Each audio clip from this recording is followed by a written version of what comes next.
जय माँ लक्ष्मी। दीपावली के दिन लक्ष्मी जी की कहानी सुनी जाती है, तो जहाँ भी आपने पूजा करी हो वहाँ पर बैठ करके ही ये कहानी सुने।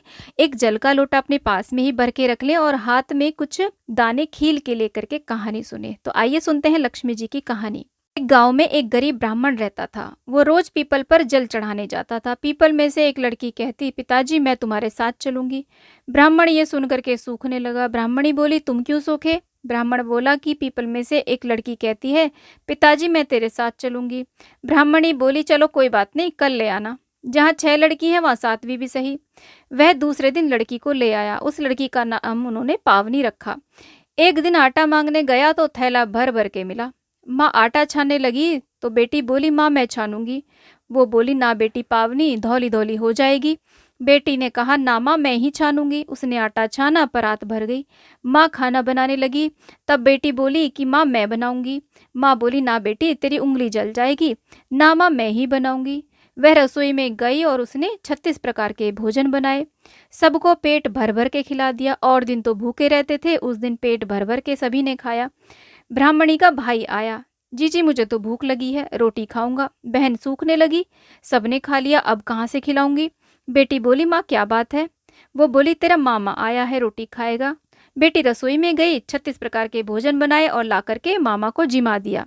जीजी ऐसा भोजन तो कभी ना खाया जैसा आज खाया। भाई तेरी पावनी भांजी ने बनाया है। मामा खा के चला गया। शाम हुई। बेटी बोली, माँ चौका लगा के चौका का दीवा जला दे, कोठे में सोऊंगी। ना बेटी तू तो अकेली डर जाएगी। ना माँ मैं तो कोठे में ही सोऊंगी। वह कोठे में सो गई। आधी रात को उठी, चारों तरफ आंखें फिराई तो धन ही धन हो गया।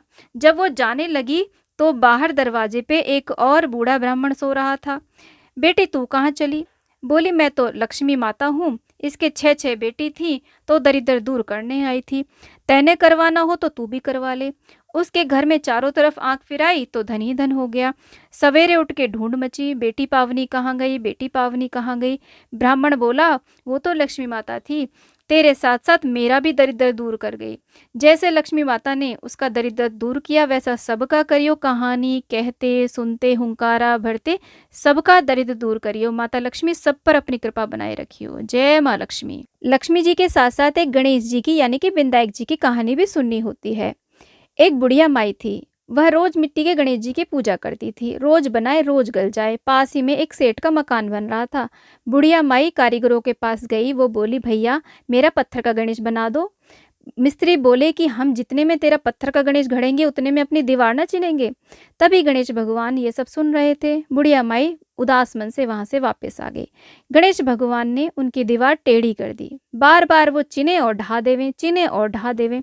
इस तरह करते करते शाम हो गई। शाम को सेठ आया। उसने कहा कि आज कुछ भी काम नहीं किया। मिस्त्री बोले, काम तो हमने बहुत किया है लेकिन बार बार ये दीवार टेढ़ी हो जाती है। तभी उन्होंने बुढ़िया वाली बात बताई।